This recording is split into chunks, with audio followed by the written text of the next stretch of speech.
Reality family. Thank you so much for joining us for our teaching for this week.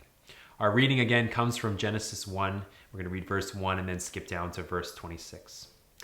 In the beginning, God created the heavens and the earth.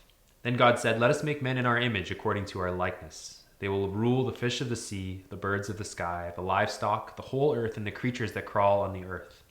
So God created man in his own image. He created him in the image of God. He created them male and female. God blessed them, and God said to them, "Be fruitful, multiply, fill the earth and subdue it. Rule the fish of the sea, the birds of the sky, and every creature that crawls on the earth." God also said, "Look, I have given you every seed-bearing plant on the surface of the entire earth, and every tree whose fruit contains seed. This will be food for you, for all the wildlife of the earth, for every bird of the sky, and for every creature that crawls on the earth. Everything having the breath of life in it. I have given every green plant for food," and it was so. God saw all that he had made, and it was very good indeed. Evening came, and then morning, the sixth day. This is God's word. We've been looking at this passage for several weeks, and today I want to look at what it means to be human in light of the broader creation, the physical creation that God has made. So we're going to do that in three parts. First, we're going to look at what is this physical creation that God has made. The second is, what is our role as human beings within the physical creation? And then finally, how do we live this role out? So what is it? How are we supposed to act? And then how do we live it out? First, let's look at what is creation. And in order to do this, we need to remind ourselves of the pattern that we see in Genesis 1. That there is a pattern every day, and there's a pattern to what's happening. So the pattern is that God is the main character of the story. He is not a created being. He is not part of our creation, but he is the creator. And he creates different things, physical things. When he creates, for example, us as human beings, what that means is that there's a divine tension in what it means to be human. That we are not God, we are created, but we're created in the image of God. And that means that we all have this amazing amount of value. And there's a vision to what it means to be human, that we become more and more like God. And then there's also the physical part that we are embodied human beings. And this is a good thing in the Bible. And it's integral to being God's images in the world. And we're different. We're male and female. But by working together, we are able to image this God that we've seen. And the rest of creation follows this same pattern. That God is the main character in the story. But it sets up a tension that our physical world, as we're talking about today, is a good place. We saw last week, I said that God says 7 times in this narrative that what he's created is good.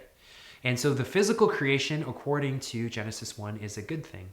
Now that runs counter to one of the narratives that is there in conservative Christianity that sees physical things in our physical lives and even our bodies as either afterthoughts or bad or as something to be used and abused as we want with it. And we do this sometimes as a contrast between heaven and earth. That the vision of what it means to be human and live in this world is actually ultimately to get out of here and to go to heaven. It's a kind of disembodied evacuation or ejector button. That's the point of what it means to be human. Get out of here. And a part of that story can say that the earth anyways is just going to be burned up, so it doesn't really matter what we do with it. We shouldn't care about it too much. Now this is a narrative you could pull, I think, from the Bible. But it doesn't flow from Genesis 1. It's another example, in my opinion, from skipping Genesis 1 and going directly to Genesis 3 and starting the story there. Because if we start the story in Genesis 1, this way of thinking that we're just supposed to get out of here is completely foreign. What we see in Genesis 1 is God saying that it is good. God saw everything that he had made in the passage we just read and said that it was very good. So the earth, the plants, the mountains, the oceans, people, it is very good. There's no hint that it's bad. And so the story isn't ultimately, or can't be, I don't think, that we're actually about just getting out of here, but rather an embodied participation with God, a delegated authority that he gives us his image here in this physical place to help set up a place where we can dwell with each other, with creation, and with God. That is the point. And the world is good. It has a purpose, it has a goal, it has a mission, or we have a mission here as human beings to reflect God into his good world. So we see in Genesis 1 that's the first part of the tension. The creation is not bad or unnecessary or an afterthought, but it is good. And the second part is it's good, but it's not God. And there's a tendency in our culture to, rather than saying that the world is just good, to actually elevate it to the status of God, where it becomes an end in itself rather than something that reflects the God who has created it. And this theme is picked up again and again throughout the Bible, but maybe most notably by Paul in the book of Romans, where he says we have two options when we look at creation. The first is that we can see it as pointing beyond itself to the Creator, as revealing his character, as Paul says, his eternal power and his divine nature and attributes. And this is what people like Christian scientist Francis Collins says when he worked on the human genome, and he said, my lab is a cathedral. It's a place where I go to meet God, and every time I look at a sequence of DNA, it points to something beyond, that this place is a temple where God is dwelling. So that's one option. But the second option is that we can worship creation as if it's an end to itself. Paul says that we worship in his time animals or people, or we just worship the creation as we do today, to say this is the greatest end in our world. Now, Paul says this is not the way that it was made to be. Because when we worship things that are good, and creation, Genesis 1 is very clear, creation is good. But when we put it into a place of being God, we raise it to a status that it doesn't have. It actually puts a pressure on creation that it can't handle. And creation will end up letting us down. But we'll also be degrading ourselves as human beings. We'll be dehumanizing ourselves because we were not made to worship stuff.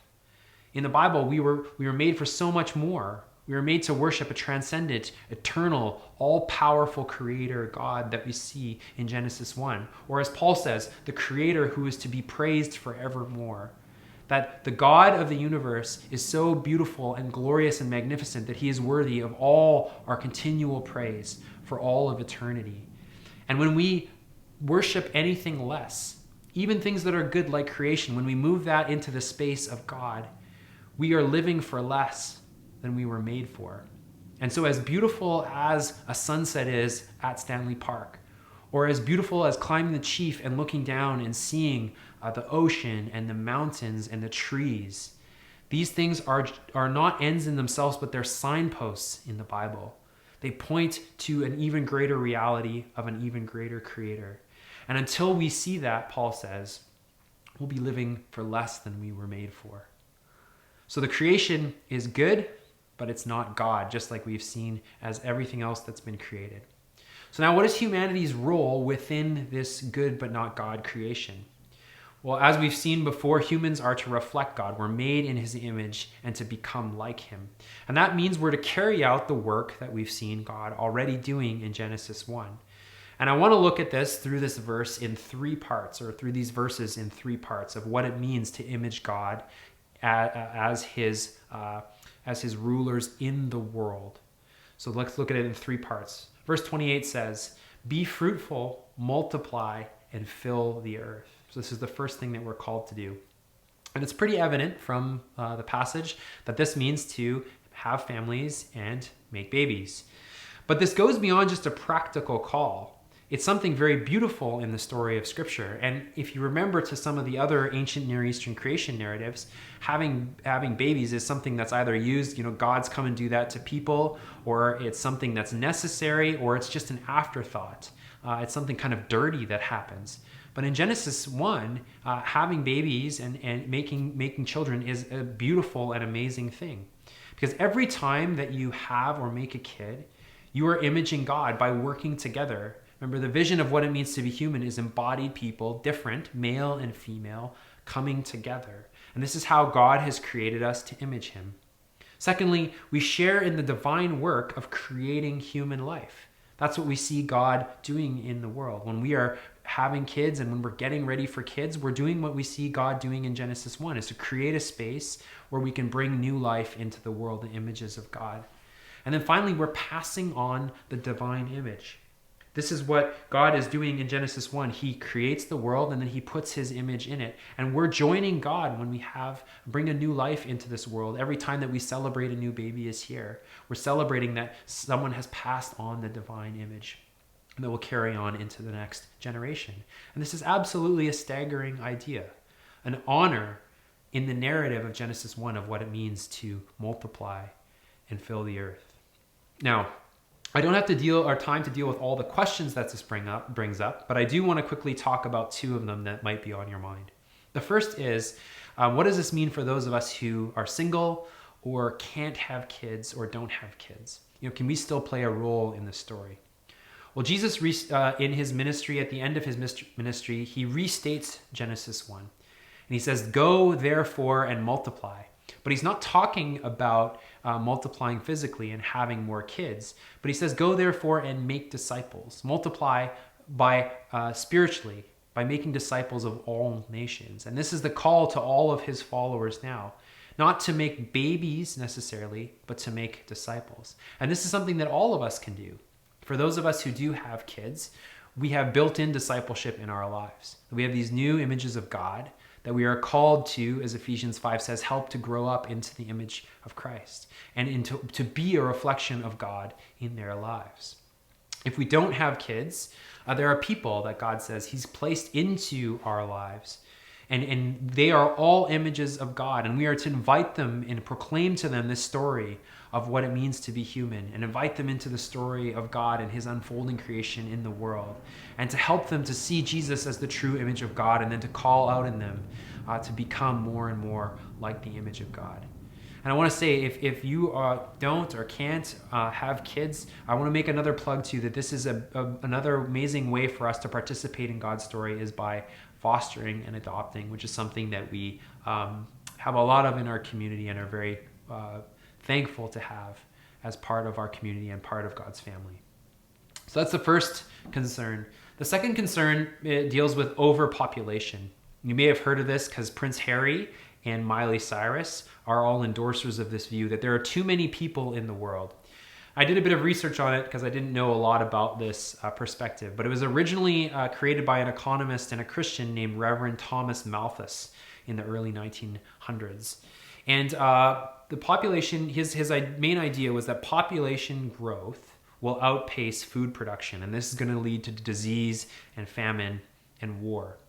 Now, in general, my understanding is that he was incorrect. Food production has actually increased exponentially at the same rate or faster than the population. But there still is a problem.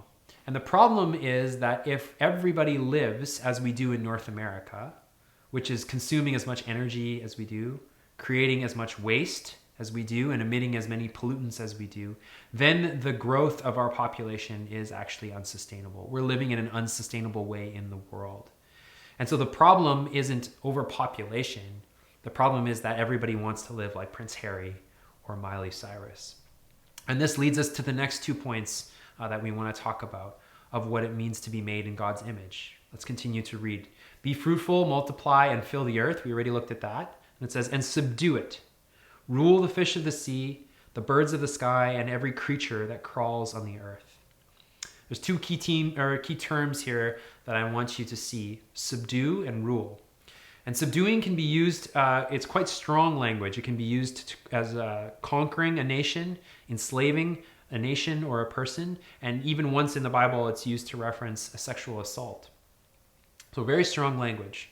Rule is very similar to what we would think of when we think of it in English. It's to be over and above someone, to rule over them as if the government does or a ruler might. And these are quite strong words. And I think we pull back from them for two reasons. One is, I've already talked about in this series, that we think of freedom and what it means to be human as freedom from these things, that no one should tell me what to do, no one should rule over me, no one should try to subdue me. And so these are very negative terms in our world. The second is because we've seen them used in terrible ways in history, that people in the name of God and in the name of Genesis 1 have either ruled over others in very inappropriate ways or ruled over the earth in inappropriate ways. So we're very hesitant with these two words. And of course, like I said, the language is quite strong. But to make sense of it, I think we need to zoom out and look at two patterns that we've already seen in Genesis 1 to understand what it means to rule and subdue. The first thing we need to see is that this is exactly the same pattern, ruling and subduing, as what it means to be human. Genesis 1 has a vision of what it means to be human, which means to become like God and reflect him into the world. And in order to reach this vision, to become like him, it's going to require our participation, us working together with God, because we are created good, but we haven't arrived to this full vision of what it means to be human. So we're going to have to work together with God to grow into it. Well, as I said last week, that we need to point our hearts continually into the right direction of the vision that God has for us of what human life looks like. And we do that through our practices. It's going to involve participation in order for us to become all that God has for us to be as human beings and fully reflect him into the world. So this passage is saying exactly the same thing. The pattern is the same for physical creation. Physical creation is good, but it needs our participation in order for it to fully realize its potential.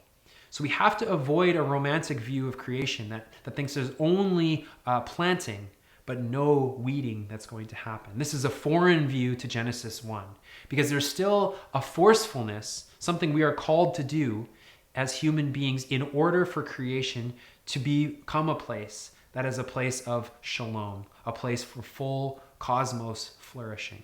And so it follows that pattern, the same pattern of what it means to be human, that we are called to join in creation to create that pattern, or to create all that creation can be, just like we're called to partner with God to become all we can be as human beings. The second pattern that we need to see at work here is the pattern of God himself. Because the ultimate ruler and subduer is God. And so we have to ask, what does this look like in Genesis 1 for God to rule and subdue? What is the pattern that we are supposed to follow? What does it look like when he's in charge? What has he been doing in Genesis 1? And so we have to ask, have we seen him, out there raping and pillaging the earth? Does God seem to be a self-centered character at all, only concerned about his own needs and his own desires, using things up for himself? Is he unconcerned with the other living beings in the cosmos? And the answer is absolutely not. God is the exact opposite of all of those things. He uses his amazingly great power, not for himself, but for creation and for blessing and for others. He is very busy ruling and subduing to create a place of shalom for flourishing, not only for humans, but for the whole world.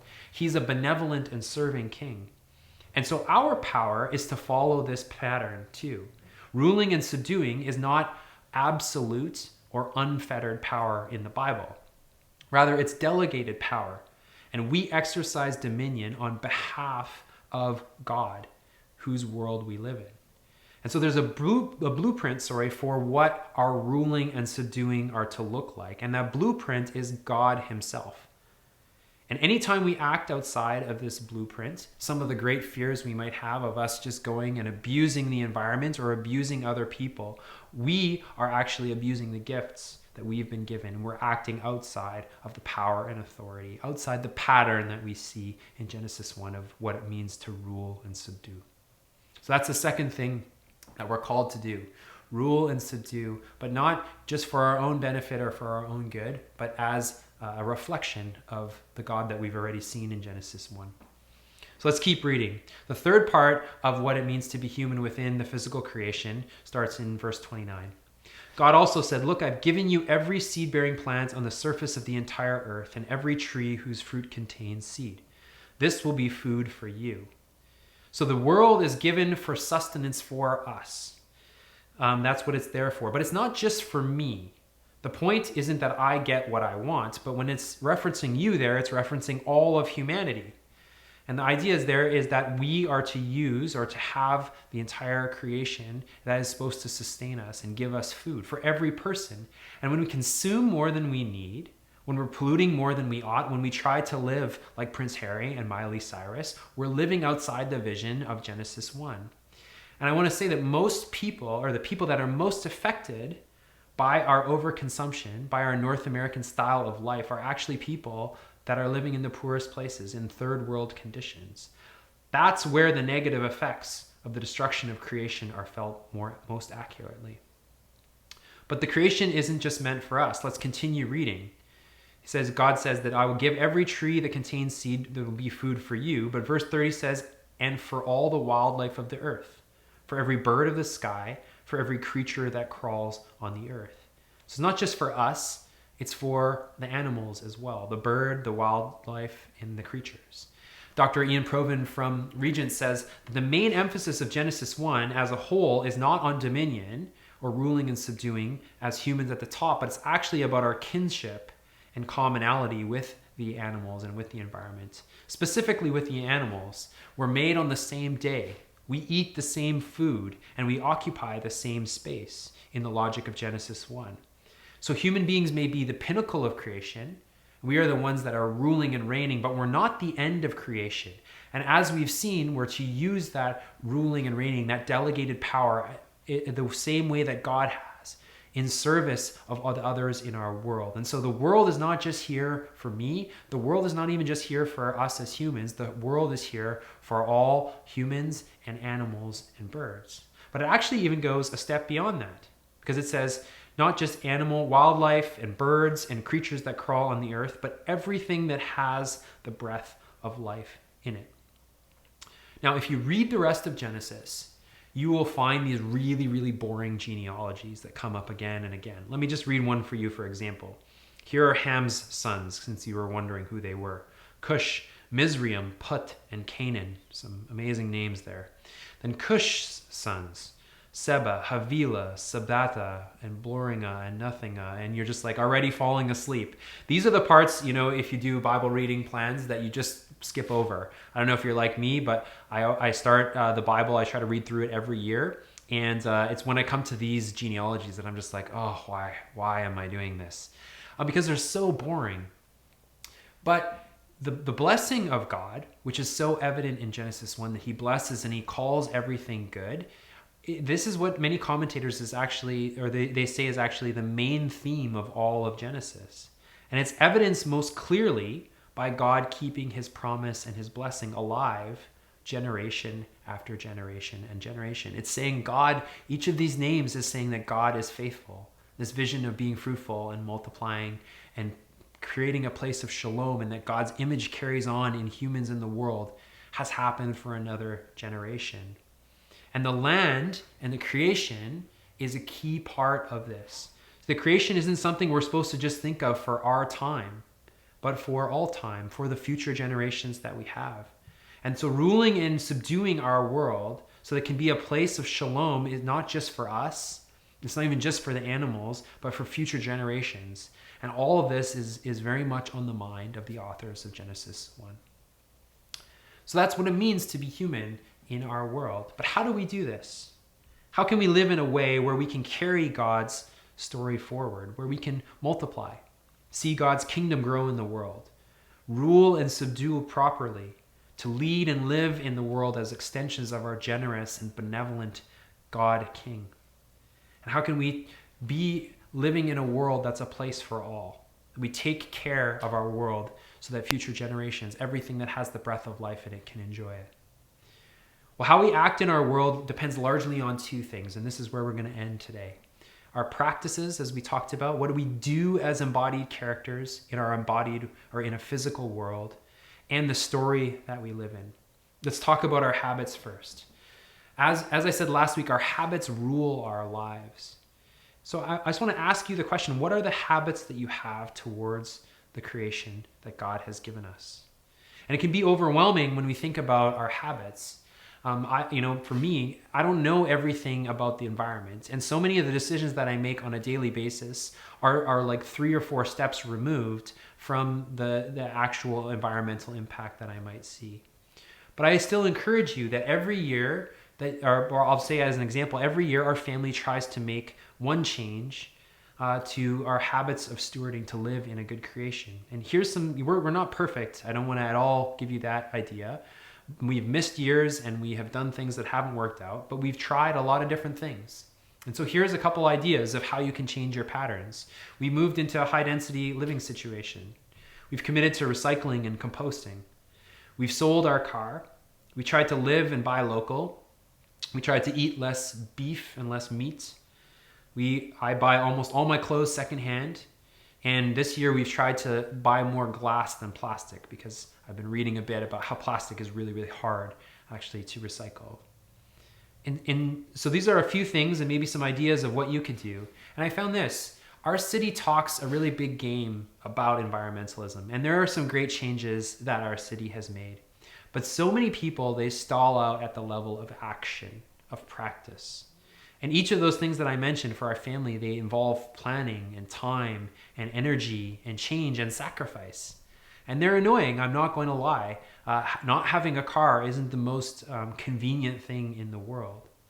But there are opportunities, each of them are opportunities for us to check what story we live in and which way our practices are forming us.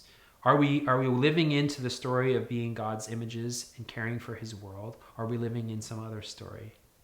And we, as followers of Jesus and people who have been rehearsing this story now for weeks, have a chance to live it out, to live out what it means to be God's images in the world. And I think that we actually have a chance to live it maybe in a way that the people in our city don't, as much as they care about environmentalism, because we have a stronger story, a story that allows us to sacrifice, about a God who has gifted us and made this creation and called it good, and we are called to participate in it. So that's our practices, and I encourage you, those are just some examples of things that we've done as a family. Definitely don't have to do them all, but I encourage you to think through, what is God calling me to do? How can I practice into the world as a way of being God's image and living into the calling that he's given me? The second thing that Genesis calls us into is, or the way that we can live into this vision of what it means to be human and stewards of God's world, is to understand, to live in his story, where the world is a gift. That's what Genesis 1 invites us to. The world is ultimately God's, that he's created everything. Psalm 24 says, the earth is the Lord's and everything in it, and he gives it to us as a gift. God doesn't need this world, but he creates it. We need it, so he gives it to us. And it's his grace and good pleasure throughout, his free gift and an act of complete gratuity. One author said there's nothing that stands outside of this economy of divine donation in Genesis 1. Therefore, we should approach the physical world and God's creation not as a given, but as a gift. And as we've seen, being human is a gift too. Not only the fact that I exist, that I have the breath of life in me for today as long as I do, which is itself a gift, but Genesis 1 says that each one of us has the amazing gift of carrying the name of God into the world, have the ability to reflect him and become like him. These are all gifts in the Bible. God says, you are my image, and the world will know and experience what I'm like through your lives and through your leadership. Now, when we think of gifts in the West, we often think of no strings attached. This is what the philosophers call free gifts. But in the time of the Bible, that's not how they thought of gifts. Gifts were different than market transactions or loans. You're not indebted to pay them back in the same way. But if we think of the gifts that God has given us that I've just listed, of what it means to have the breath of life in us or to have physical creation, there's no way we could pay them back. Like, that's absolutely absurd for us to think that we can. The theological term here to describe these kind of gifts is superabundance, that the gift is so extravagant that there's absolutely no way I could pay it back. So God is not giving us creation as a loan. But in the time of the Bible, a superabundant gift was to do two things to the receiver. It was to change the receiver. That's the first thing. To change the person in order that they would become thankful, that there would be a change, that people who receive the gift would become those who live a life worthy of the gift that they've received. So that the Bible says that the gift was not given in vain. And when we lose sight of the things that God has given us, our ability to breathe and the creation, when we see them not as gifts and we looked at them as given, we lose this response that we're called to, which is thanksgiving, or other ways in the Bible would be called worship, that we turn to God, the giver of the good gifts, and we worship him. The second reason gifts are given, these superabundant gifts, is to create a relationship between the giver and the receiver. And again, it's not a relationship where you owe that person, where you have to pay them back. But the gift is a physical manifestation of the relationship between the two parties. That who we are is in relationship with one another. And in Genesis, God is the giver of the gift, and we are the receiver. He is the God, and we are the reflection. He is the king, and we are his vice regents in the world, his representation, called and to carry out his name in the world.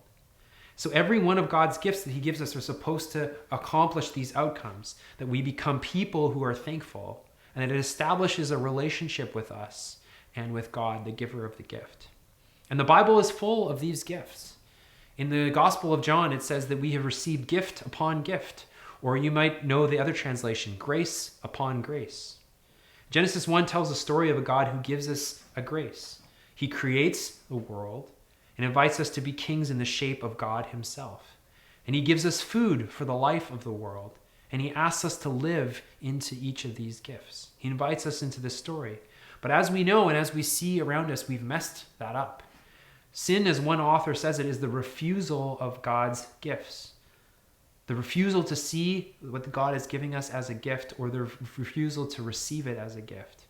But the great news of the story of God, just like he cares about generation after generation, is that he doesn't give up. He's concerned with this blessing carrying on in boring lineages, but in each one of our lives and in every future generation. And so God reenacts the story again. He gives them another gift. Jesus, the very creator himself, comes, the same pattern. He becomes a human and he lives fully as the kings that we were designed to be. And he gives himself and his body as the new food for the life of the world. And when we take the cup and the bread together, the communion that we do, this is what we celebrate, that we receive the gift of God, of Jesus, which is a gift of re-entry into the divine life, but also the gift of creation.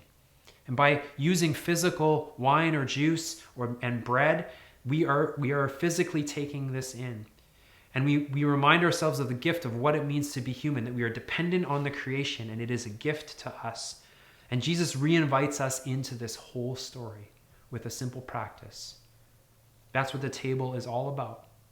The practice of this gift, of being receivers from the divine King of the world, of receiving gift, the humanity as a gift, of receiving creation as a gift, and receiving the grace of Jesus as a gift, of grace upon grace, gift upon gift, of a superabundant and glorious gift that we can never hope to repay, but we can live into.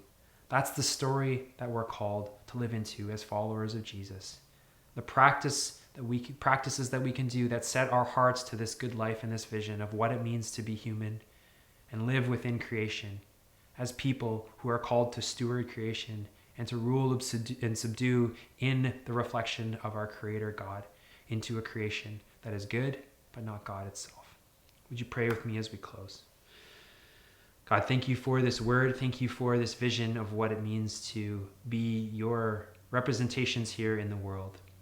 I ask for myself and for my family and for each one of us that you would help us to live into this vision, to live in this story, to see all these things as gifts, and that we would respond in the correct way with thankfulness and with joy and with worship, and that it would change us from the inside out, that we would change our patterns of living in order to live into your story. So I pray for each one of us that this would be true, and you would make it more and more true of our community, that we would be a light into this world, people that reflect your image into the watching world. So we pray that all in the name of Christ. Amen.